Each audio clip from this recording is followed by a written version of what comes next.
recognizing that there were at least symptoms there that I could see and that I needed to work on my mind and not just my body. And my mindset specifically, I think really is the key to the success I've had in my journey. All right, we are live. Dave, thank you so much for doing this. This is really, really cool for me. I'm very excited to talk to you. So this is the good of Twitter, and man, you are the good of Twitter. I appreciate that. Yeah, I couldn't have handpicked a better guest. I mean, it's incredible to be able to talk to you, and I'm excited for anyone that doesn't know your journey to learn about the journey, for us to all learn more and talk about the mindset shift that you went through and all these cool things. So on that note, thank you so much, man. Absolutely. It's my pleasure being here. Thank you for inviting me. Of course. Of course. So for anyone that doesn't know your journey, if you want to kind of start there, and you can start wherever you'd like to. Sure. So almost exactly a year ago, we happened to be filming this about exactly 1 year ago at the beginning of June of 2022. I was flying for one of the first times since the pandemic, and I had to get a seatbelt extender on the plane, which was pretty much the most embarrassing moment of my life, at least in public up until that point.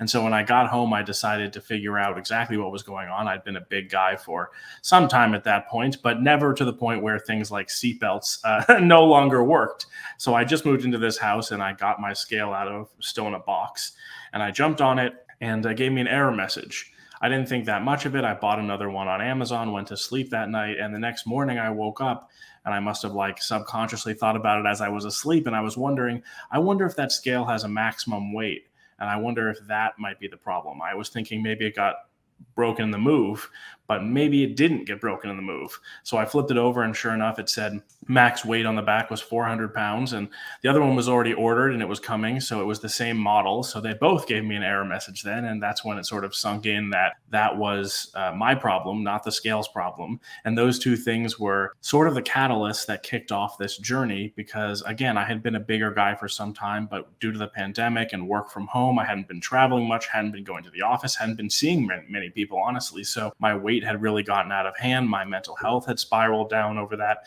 2 or 3 years. And so I decided to make some drastic changes relatively quickly, right?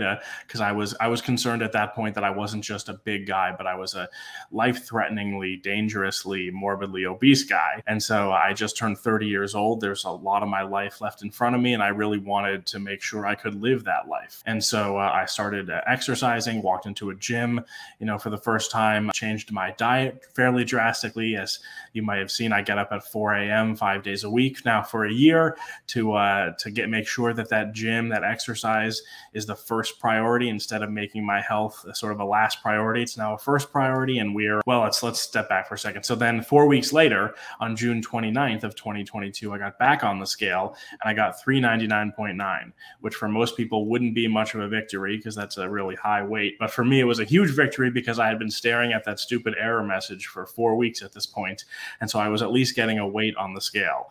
So June 29th of 2022 is when I really consider my starting, because that's when I got my first weight, 399.9. And actually today is Wednesday when we're recording this. And so it was a weigh-in Wednesday for me this morning, and I'm down to 289.9. So you happen to get me on an even number. I'm down exactly 110 pounds in just under a year. The 29th of June, 2023 will be next week. So about 110 pounds in about about a year, although I don't exactly know my starting weight, right? Because the first 4 weeks were just an error message. That's the catalyst, and that's what kicked it off, and that's where we are today.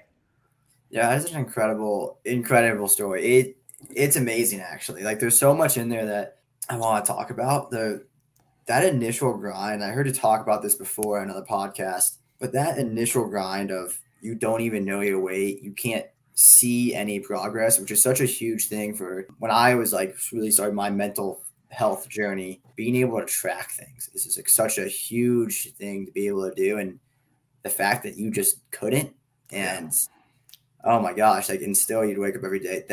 That's incredible. Was that the most difficult part for you, or how did that affect you those first few weeks? The first month was the hardest. One, because I made a lot of drastic changes rapidly. So I changed my diet pretty quickly. I started waking up at 4 a.m. probably on like day number 3. So pretty much right from the beginning. It took me a day or two to get my gym membership. And then after that, I was up at 4 a.m. to go there. I changed my diet up like the day after I decided to do this. So that was changing very rapidly. And then I thought I was putting in all this effort. It was very hard mentally, physically, emotionally. And for a week, 2 weeks, 3 weeks, even 4 weeks, it wasn't really till like the 29th or 30th day did I even get a number on the scale. And I was, getting on the scale every couple of days because I really hoped that I was like 402 pounds, 401 pounds, right? So I was hoping I would see that first number after a couple of days, and it was pretty tough to get to a month. Luckily, early on, that is also when your motivation is the highest. I talk a little bit now about how some of the motivation has been replaced with routine and discipline now that we're almost a year into it. So really, if it hadn't been the first month and I hadn't had that initial rush of motivation keeping me going, it would have been even harder because I probably saw that error message 8, 9, 10 times before I got a number. Yeah, no, that 100%. The motivation hits heaviest in the beginning, and it usually is in any sense of someone's life. It could be, losing a job, a loved one dying, your wife or girlfriend leaving you, or whatever it may be. There is usually a catalyst moment where just a ton of motivation hits you. However, it's pretty incredible. Like, you see that scale 4 or 5 times. If I'm studying for, I actually have a very similar background to you as well. American Jew. I got my CPA, although I work more in sales and technology at this point of life. But when I compare that to, is like, I failed my CPA exams like 10 times. And when I saw I failed my tax exam like the 3rd time, it takes a lot out of you. I wouldn't just say, oh, I had all this motivation going through my body. I would really think, and obviously this is your journey and you're the one that knows, but I would really think that you had some sort of mental discipline there too. You had some sort of mindset that you were in. Is that something and that I love the topic of mindset and mental health, and it really absolutely does affect. So I think one of the reasons, getting up, even when I was at 280, 290 pounds, when I was gaining this weight, sort of where I am right now, I knew I was bigger and I knew I needed to lose weight. And I had attempted, dozens of times to lose weight before, as anyone who gets to the size that I got to or the size I still am has. But I never incorporated any type of mindset change, any type of mental health change, or any type of spiritual health. I had just solely focused on diet, and I just solely focused on exercise. And I think the reason that I've been at least successful so far this time, when I failed all the other times and failed much quicker than a year, is because I incorporated mental health and mindset at the same time, instead of just bottling it all up, doing it in private, keeping it all to myself, recognizing that no man is an island and that I'm going to need other people's help, other people's knowledge, other people's assistance, right? From everything to cooking, to exercising, to figuring out why I can't sleep as well as I should be sleeping, right? There was just no way to do it on my own. And there was no way to do it without at least recognizing early on to myself that I might be dealing with some addiction issues or some depression issues,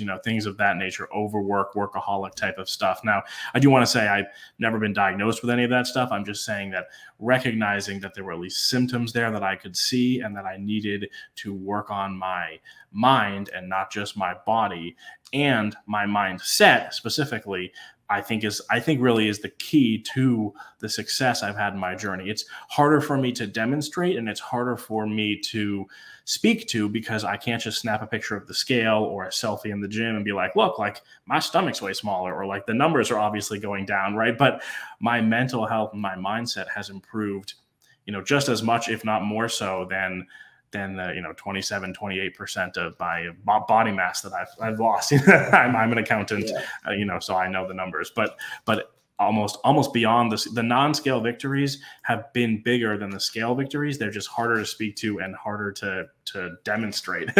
Yeah, they're harder to quantify for sure. Yeah. Although I love your energy. I love your positivity. You just feel it when you're talking, and to me, that is one of the keys to success, no matter what journey you're on, no matter what you're doing. I see so many, less so as we get older, thank goodness, but so many of my friends and even myself in my high teenage years, and I mean, my teenage years was really like really trying to form a good mindset was what should have been the focus there. And once I started down that journey myself, it is the number one thing.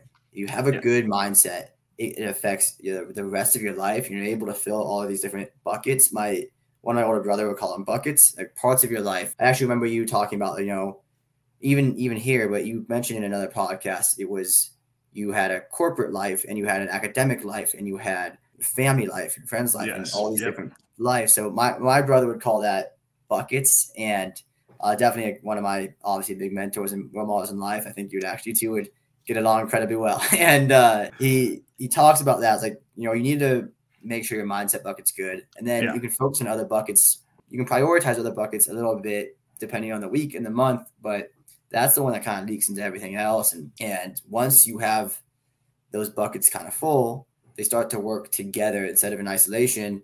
They start to reinforce one another. And it's incredible seeing your journey, because all of these words that you read and hear, it's so almost quantitative when you look at your journey, in a sense. Like it's you can see it, at least when I'm following you on Twitter. I guess it's more so in that sense, because I see how positive you are on one of the most toxic things on the planet, which is Twitter. You just have this incredible positivity and this incredible energy. And to me, it just makes perfect sense. Like, of course, this guy's going to go accomplish his goals and is going to go live a happy life and go do the things he needs to do. And because it really all does start there. I just think it's so freaking cool, man. To that point, it is the interconnectedness is something I never had recognized before. I'm also working on financial health as well, paying down debt, you know, trying to get that house of cards in order. I just finished grad school, so now student loans will be coming very soon. And so one of the things I didn't realize, for example, going to the gym, right? I still don't really consider myself a gym bro. I never played sports, never particularly exercised before, and it was very intimidating walking into the gym, you know, when I didn't know what I was doing and was over 400 pounds. But the mental health boost and the confidence boost and the positivity boost I get now from exercising is substantially greater than if I calculated the number of calories I might burn in like a 34-minute workout. That's not particularly impressive. You know, you can't outrun a bad diet. So most of my weight loss is attributable to my diet, but most of my mental health boost is coming from things like exercising, boosting that confidence, boosting your self-image, you know, and boosting your positivity. And again, doing it so early for me makes me feel like I've conquered the day before the sun rises, before everyone else has woken up. Then even if I go into my corporate life and it's a train wreck, and then I have evening classes until 9:30, and I really want to just be in bed, I still feel like at least I got that workout done first and I felt great doing it. And that has done a huge amount for my mindset and my mental health, even though it's coming from the physical side and the exercising side. And the linking up of all of them and the meshing together is another one of those things that I like to try to reinforce, because I'm not sure, I'm just not sure, at least I didn't recognize it until I sort of stumbled into it, you know, last year at some point. Yeah, no, I love that. And it's such a good point. It's actually when I was coming out of depressive states myself, that was the main thing, and it was wake up earlier than I usually do and go to the gym every single day, because no matter what, you accomplished that, you did that today. And it's such, like you said, such a great way to start the day, boost your energy.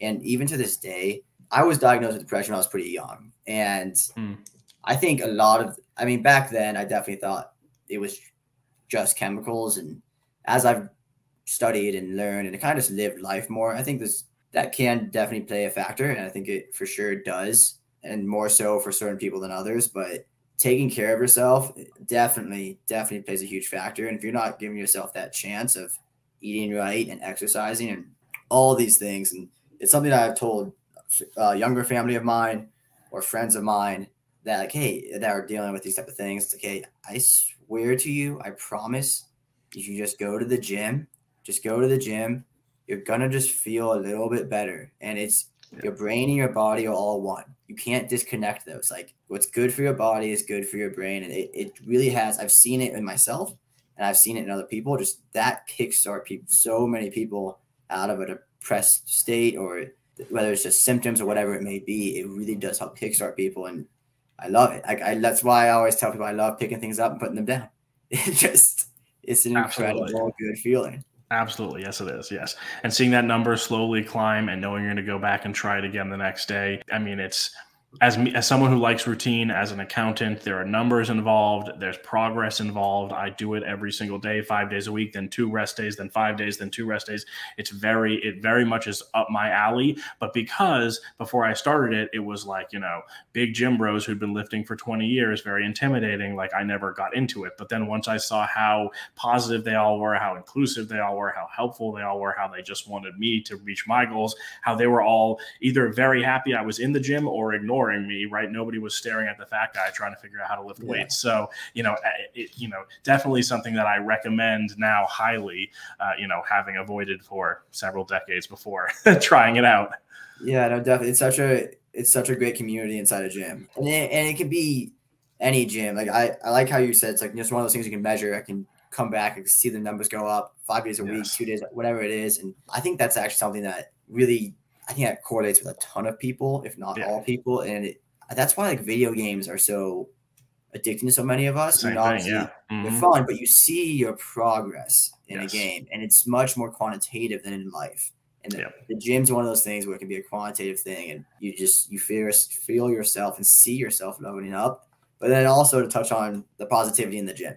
Gyms are such positive places. I hate that. I'm sure it is real for people with experiences that they go to the gym and there's just unfortunately mean people. And for me, it's never been that. It's always been a place of, and every gym I've gone into, and I've done Muay Thai, I've done CrossFit gyms, like whenever I'm trying something new, it's, you have some interest in what we do. Yeah. Hey, let us show you what to do. And they're just such a helpful, they're incredible places, incredible communities. Yeah. It was one of the most intimidating places to me beforehand, and then it turned out to be one of the most positive and inclusive and encouraging places after the fact. It's just, I think a lot of people are stuck in the first phase, because I know I was for a long time. And it's something I try to reinforce whenever I can, is that once you do it, you'll realize that you don't have to be an expert. You don't have to be very strong. You don't have to be very knowledgeable. Start from where you are, and everybody there wants you to succeed, and everybody there wants you to be there, and everybody there wants to see you there, tomorrow or the next day.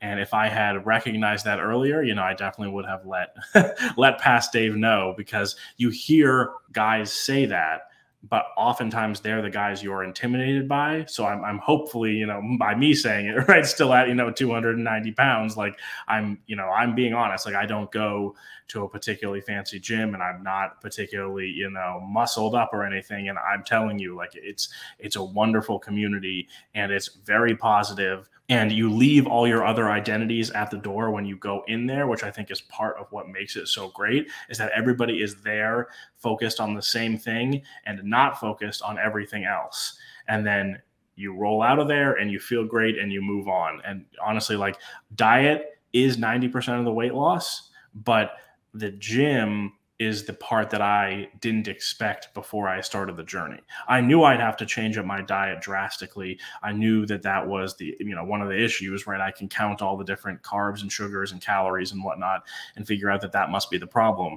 But I never would have expected the gym to play as big of a role as it has in the last year, and to have had such a positive impact. Yeah, no, I agree. I want to retweet that message for anyone that hears that. It's the most positive impact on my life, especially in key moments of my life where it's like you kind of hit those catalyst moments. And that was the safe place, basically. That was the happy place. That was the crutch. Whenever I needed to go somewhere, like to kickstart whatever it was, kickstart the motivation, kickstart the day, just get back to a good mindset. Is to this day what it is, and that's what it was in those moments.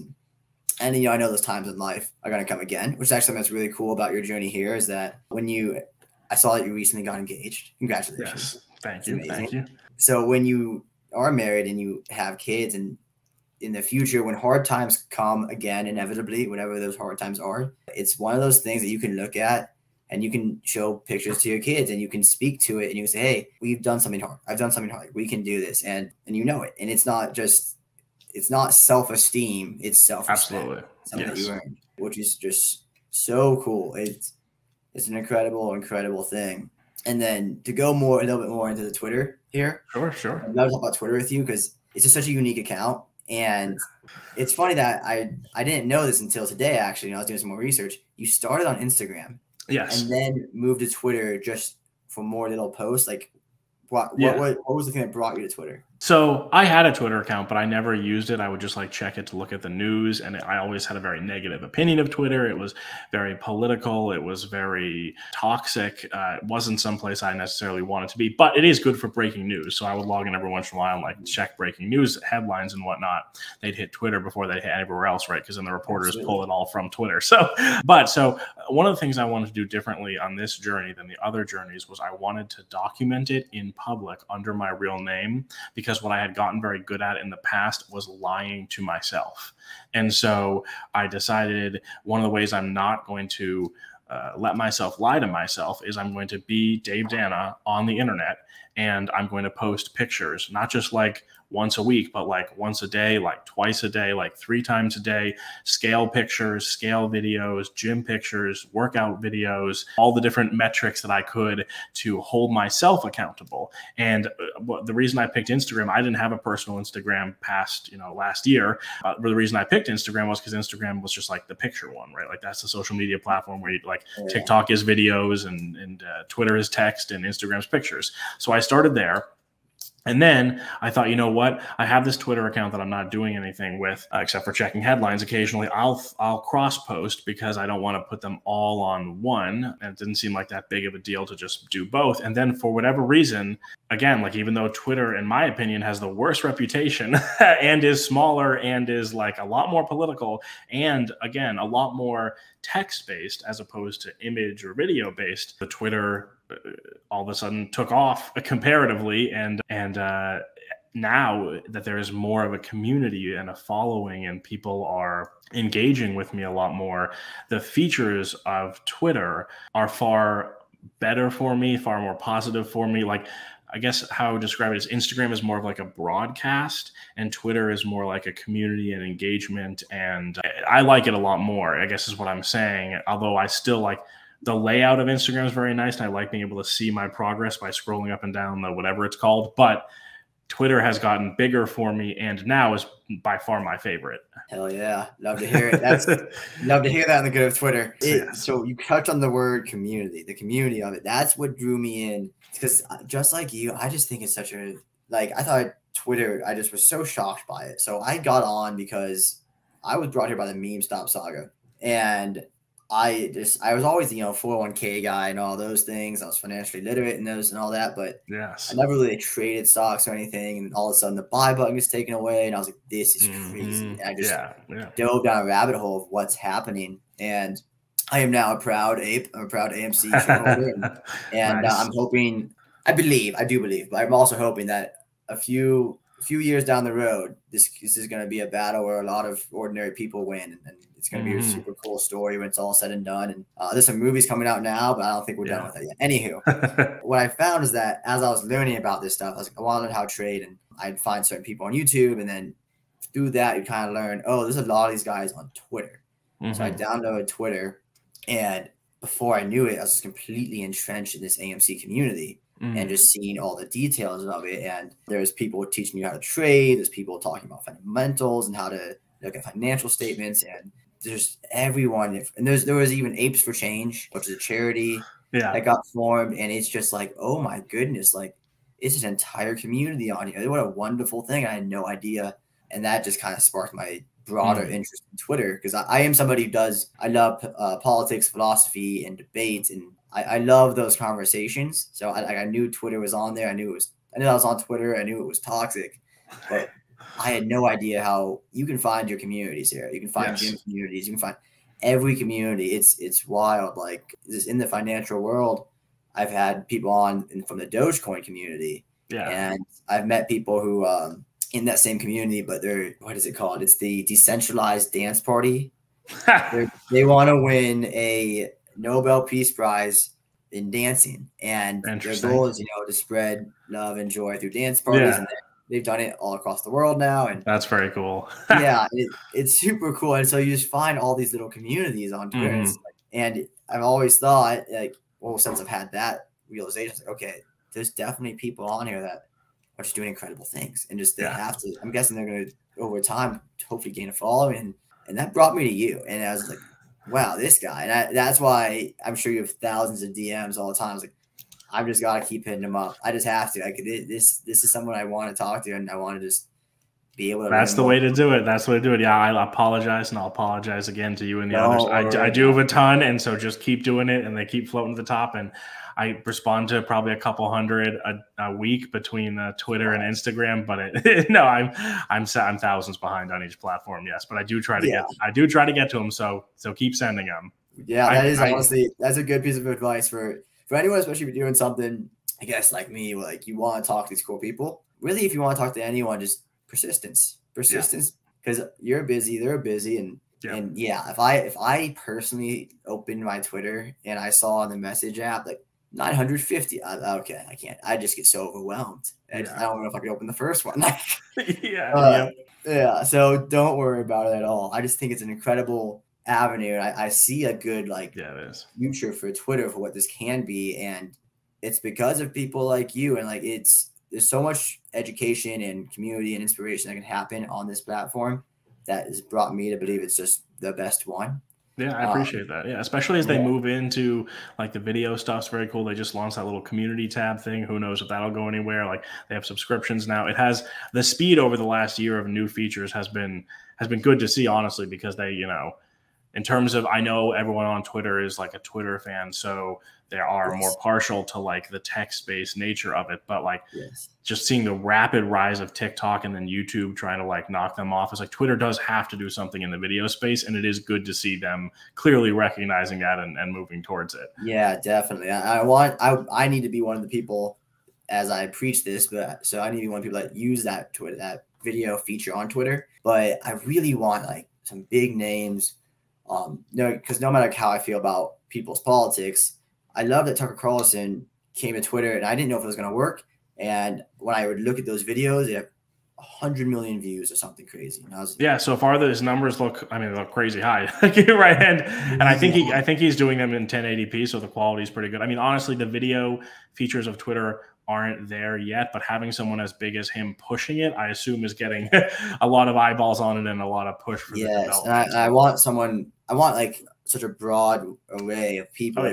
Don Lemon would be the perfect counterexample. Because he would do it too. And I know that Ron DeSantis came on a space call, and I would love for like not even just political, just big figures with big platforms to. I was gonna say like a big celebrity is to like push video on the platform. That'd be really cool. It'd be super cool because I love what they're trying to do, and they're taking shots, and the space calls are cool. The space calls are really cool. I've hopped in a handful of those when I have time, and it's a really cool thing. There's people that use it as like radio.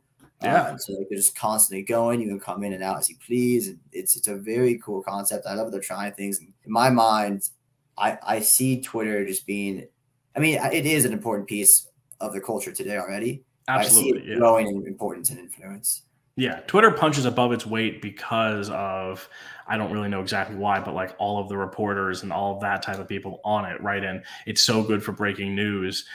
It punches above its weight just in terms of the user base. But at the same time, it would be great if they could rapidly expand that user base and get more things like video and even some other stuff, you see that like YouTube has and whatnot. I mean, again, I do think they've done a lot in the last, 9 months compared to, although again, I wasn't on it much before that, but compared to like the 1 year before that I semi-know Twitter, I don't remember like anything changing, and a lot has changed in the last 9 or 10 months. A ton has changed, which credit to them, credit to the 20% of people that are left there. I was going to say those few guys working real hard. Yeah, there's a few guys working super hard over there. Yeah. It's pretty incredible. I would love to switch gears a little bit quickly. Sure. I'd love to touch on other parts of your life and just learn more about you as a person. Because I am following your journey, and I encourage everyone to follow your journey. It's super inspiring. However, I would love to learn more about kind of your corporate aspirations and your family aspirations and other parts of your life that you would, if you're willing to share. Sure, of course. Yeah, of course. No. So I went to undergrad. I triple majored in economics, accounting, and business administration, and I went right into public accounting at Big Four. I was at KPMG, Baltimore for a year, and Washington, D.C. Metro, and hated it. And that's actually when I started gaining weight, was working a ton, blah, blah, blah, et cetera. Were you doing audit work? I was audit. Yep. I was doing Okay, so audit. I was Grant Thornton consulting. Oh, there you That go. was my Yep. start. But yeah, Yeah. you're going. So I bailed after about 2 years there and went into a financial rotational program in a industry, which at the time was like a very hot thing. Every corporate America wanted a financial rotational program. And so I did a year in internal audit there. And then I went into FP&A, and they moved me down to the deep South, which I've been at ever since. And I left that company and actually went back to consulting, but now I'm at like more of a regional firm, and mostly a mix of accounting and finance. Although I've done 2 big systems implementation, SAP implementations, and I really like that work. Although it's very intense. But so I go from client to client here, and I've been at this company for 4 years as of next month. Just finished my MBA last month, and so I'm sort of at that point where you sort of do 4 to 5 years in consulting. I'm 31. I don't want to do consulting forever. That's not going to be a secret to anyone. And so I'm not sure if I want to strike out on my own. I'm not sure if I want to go back to industry and climb the corporate ladder, but hybrid/remote work, which is what I am right now, which is why we're talking at 3:30 on whatever workday this is, has been like a sort of a game changer for me, at least in terms of being okay staying in corporate America for longer. But at the same time, that seems to be sort of coming to an end. So, I don't know how much longer it will be, a game changer. I have, over the past few years before the markets went crazy, I did buy a few rental properties. So for a while I thought, I'm doing real estate. That's like, I love real estate. I do post about it randomly on my Twitter, even though it's like not my niche. But then the markets went crazy and then the rates went crazy. And so now it's like, well, now I'm like priced out of all the markets and the rates are too high anyway. So who knows where that will go. I mean, I did just get engaged a week ago, so that's another thing. So a lot of things are sort of right. Thank you. Right around in the next, maybe year, I'd have to decide what I might want to do and might not want to do. But so far, I've been happier than I thought I would be in corporate America doing accounting. Like it's been a lot more stable and a lot better than when I was an undergrad. I wanted to do something with my economics major, but with an undergrad in economics, you can do pretty much nothing. So that's why I went the accounting route. Also, I'm thinking about a PhD, but it's sort of like, it wouldn't add anything to my career. It would take forever. It probably cost a lot, so lots of things going on. No, 100%. I'd say we're in similar parts of our, you're 31. I'm going to be 27 here soon. Like, yeah, decently similar parts of our career. And it's actually, wow, it's crazy how much we have in common here. Yeah. So I did my minor in economics. Mm-hmm. I majored in accounting, my master's in accounting.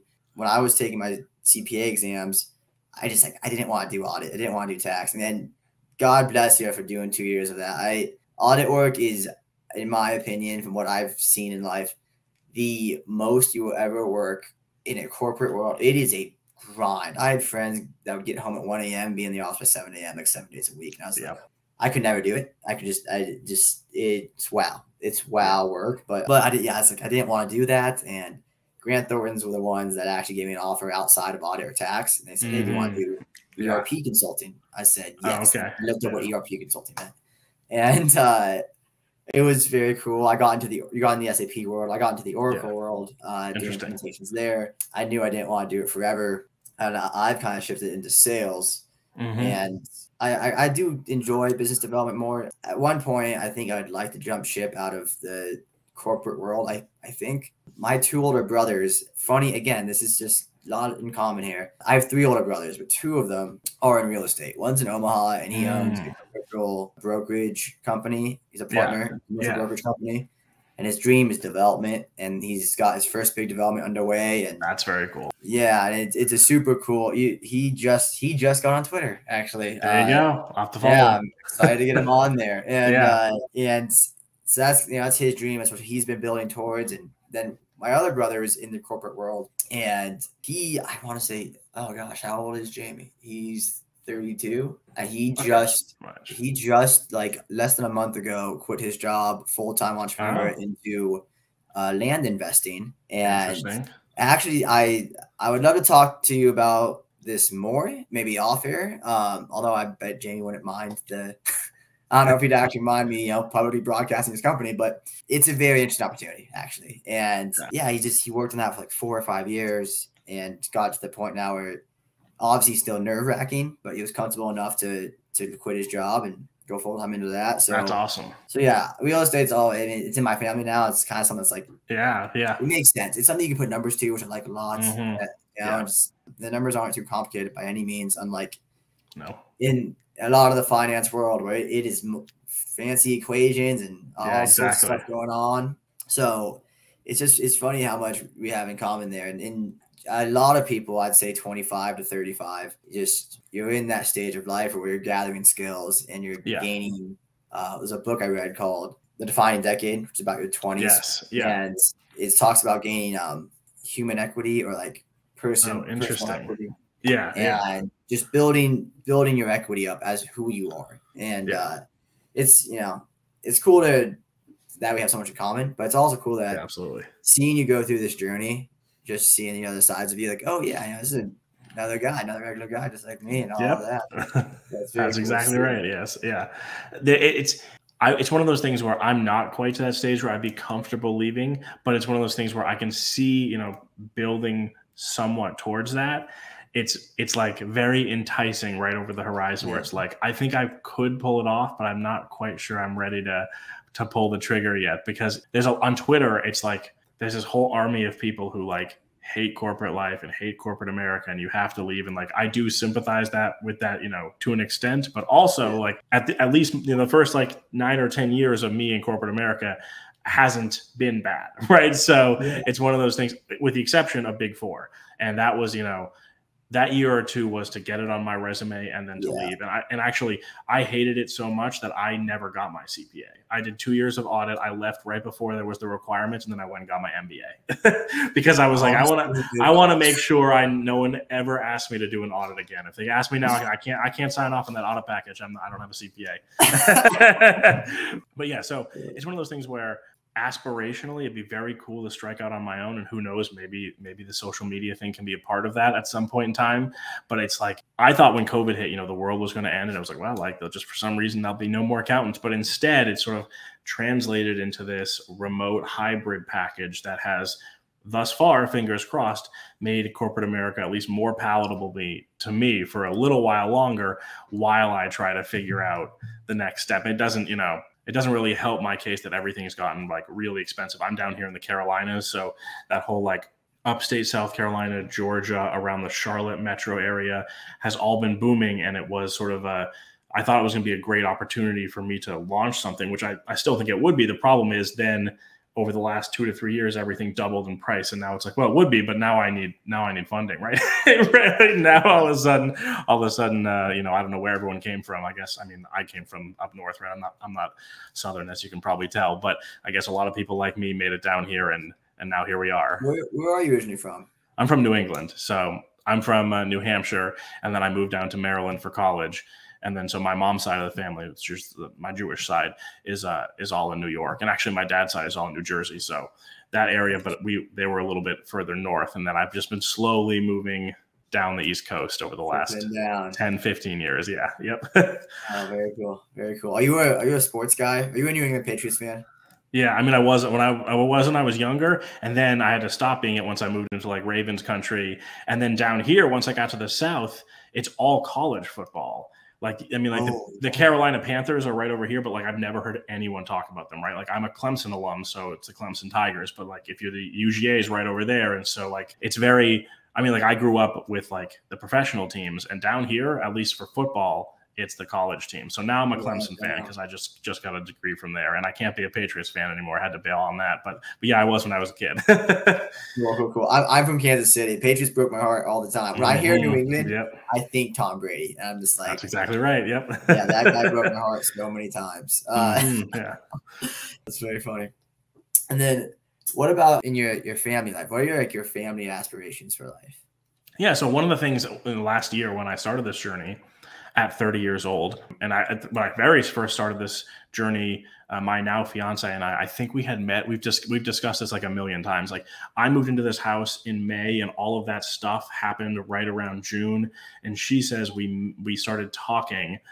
We met on an app on Hinge, like right around that point in time. So we're saying it's right. Basically, it started all at the same time. But I say when I started this journey, I was like the last few weeks of me being single, but I had just turned 30 and I was starting to see someone.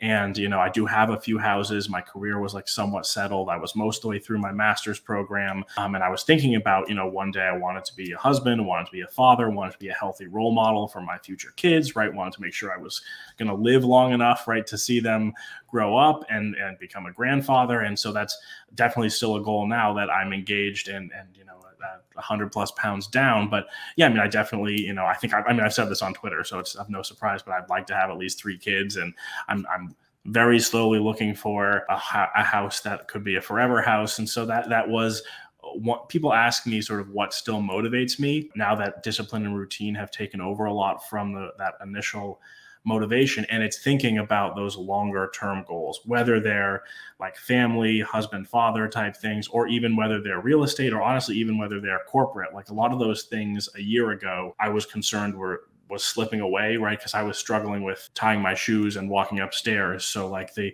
idea that I could be a father one day, or a VP of finance one day, or, have a dozen rentals properties one day, didn't seem like a possibility. And so thinking those long-term goals is what motivates me on days that I struggle to get up, which today was one of, actually. That is my hardest part of my day. Every day is the hardest part, is getting out of bed. Yes. Yep. But it's also, it's a really cool goal. It's a really good thing to have, like, as your why. My dad actually talks about a lot. He wants to be able to compete in the grandpa triathlon, which is like, wow, in his mind, he wants to be able to throw. It's not like a real sense, and like he wants to be able to like throw 30 pounds over his head. So yeah. Play with his grandkids, and he wants to be able to run a couple miles so he can run with his kid, and like he wants to be able to do these things so he can hang out with his grandkids. And my oldest brother just had twins, and it's between my dad and my stepmom, it's their 7th and 8th grandkids, and like, wow, it's like the joy of their life. That and traveling, and that's like the joy of their life. Yeah. So it's an incredible thing to keep in mind. It's like a very selfless, like, well, I mean, obviously there's some selfish component to it, but in a sense, also a very selfless thing of like, hey, I want to be able to see these kids grow up and have them have a grandfather and, be an active part of my kid's life. It's a good motivation to have. And not most people, maybe most people, a lot of people think very short term, and it's a great long-term mindset. And I mean, you obviously have it with everything in life. Again, it's that one mindset that can leak into all the other buckets of, I want to be financially free. I want to be healthy. I want to have a good family, and I want to be able to continue my career. And again, I see your success. I see your buckets filling this all parts of life. And it's awesome to be able to talk to you. It's awesome to be able to talk to you like you, because the energy is so contagious. And, hopefully you can take that and bring it to the next person. And that's open, good communication and just sharing good, positive energy. I think that's really the key, man. It's just really the key. That's awesome. And more I hear about you, it's like, yeah, this is that guy. I appreciate that. Of course. And then, so at 45-minute mark, and real quick, I have some closing questions. Before we get to those, I'd actually love to talk to you about your faith. And just so you know about me, like, I am Jewish. I'm pretty secular Jewish, though. I'm very proud of the heritage and the culture and my family history and all of those things. And I read the Torah and the Bible a decent amount as a teenager, and I read rabbis now. One of the books I'm actually reading right now is called Thou Shalt Prosper. And it's kind of just like a life philosophy and like financial / life philosophies from the point of view of a rabbi and using the Torah. And so I definitely have interest in it, and I see the value of it. But I would just really like to hear like your journey, and because I have heard you talk about your faith, and as a fellow member of the tribe, I would just love to hear more about it. Yeah, absolutely. So there was one synagogue in the town I grew up in, and it was Hillel. It was affiliated with the college, with Dartmouth. So that's where we went when I was a kid. A bar mitzvah, sister bat mitzvah. It was somewhere between Reform and conservative. I think for whatever reason it was unaffiliated. But so that's how I was raised. Mom's Jewish, so that's how I was Jewish. And then raised Jewish, had a bar mitzvah. Dad's Catholic, and then I moved away from my faith, not because I had any like rebellion or big issue with it, but mostly because of that sort of combination of workaholic, working full time in accounting and finance, as well as going to grad school combined with moving down here to the deep south, where having one synagogue in town now seems like a lot of synagogues compared to the number that's in the town I'm in right now.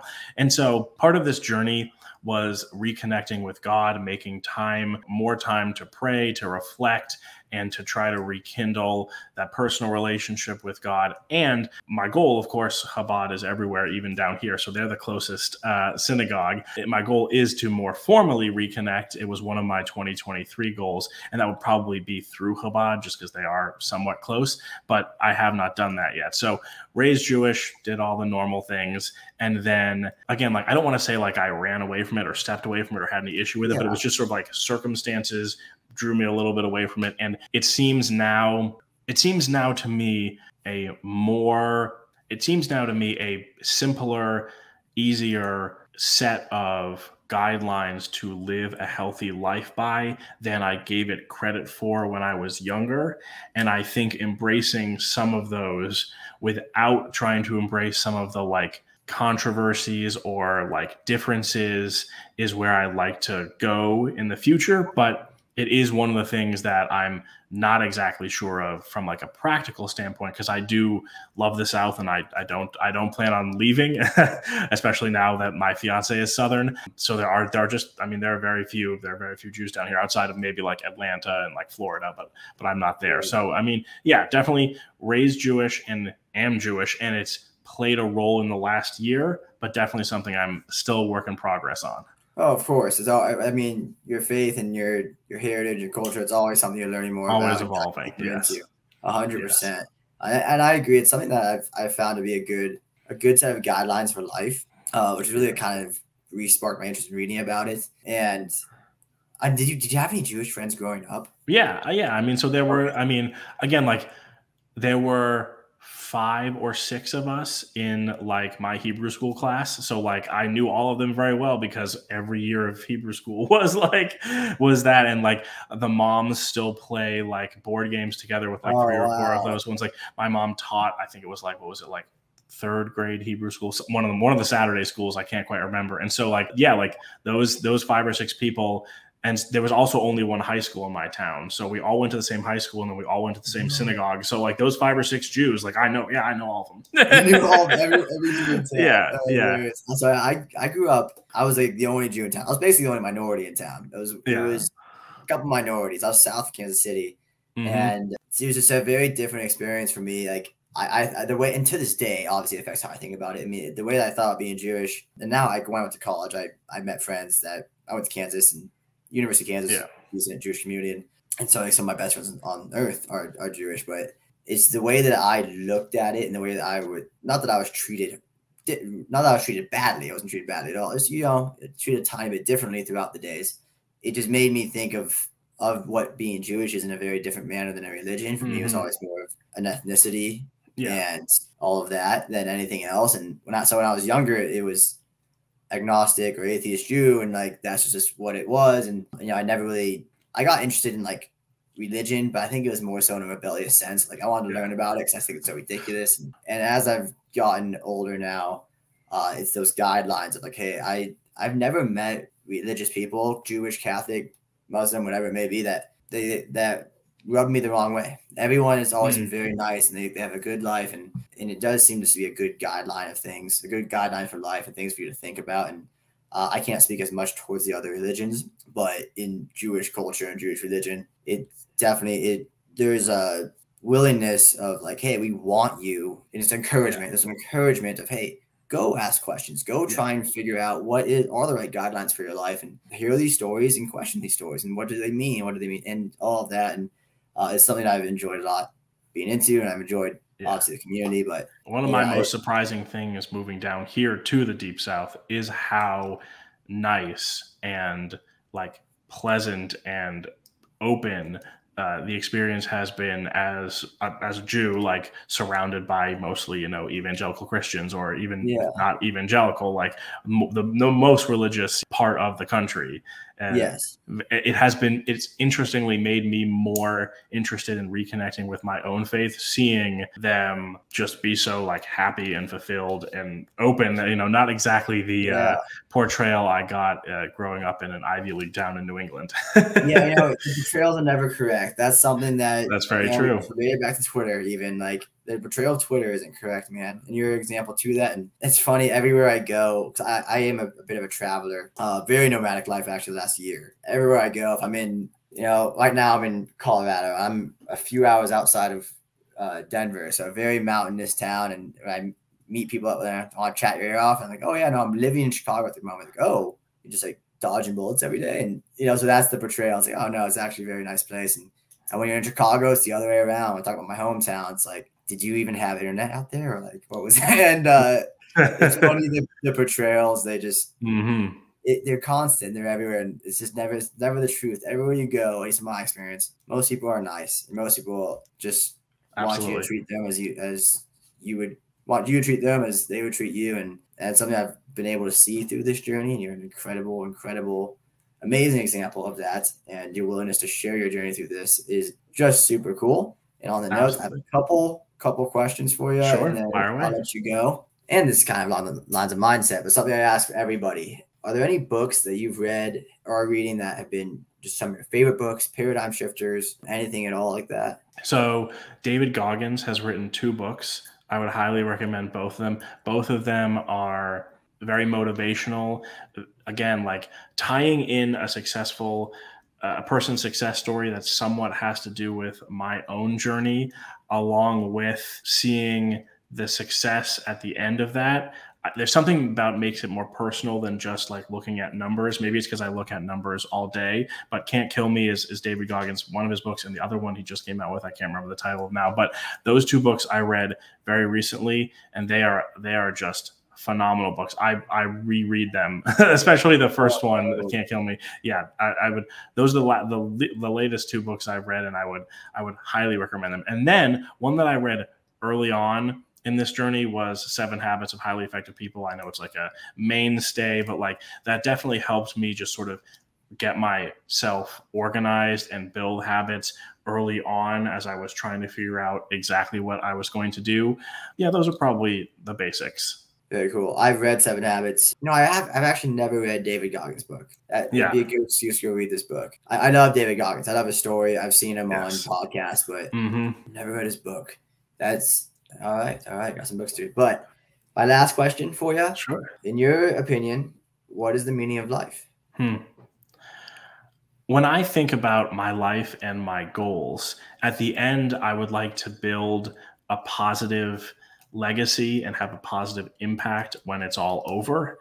And I want to make sure that when I leave this world, I haven't spent too much time in the office and I haven't spent too much time worrying and overthinking and stressing things. And instead, I've been able to channel my energy into family, into having children, and into having a positive impact on the community, and I guess on the planet on like a much grander scale. So I'm not sure exactly how to say that more succinctly as the meaning of life, but that's what I would like to leave behind me when I leave. And if I'm successful in that, I would consider it a life well lived. I think you're doing an incredible job. I find you very successful in that. You are Thank you. Taking steps towards that every day. I can promise you the legacy you have left thus far, a long way to go. The legacy you've left thus far is extremely positive. It's been an incredible inspiration for communities, small and large. And just again, thank you for what you're doing. Thank you for making some time. I've really enjoyed this conversation. Likewise. And I'm glad to hear it. And if you ever want to come back on, I'm going to keep following the journey no matter what. If you ever want to come back on in the future, absolutely, you're more than welcome to. Dave, thank you so much for your time. Again, I really appreciate it. My pleasure, and thank you for having me. Of course.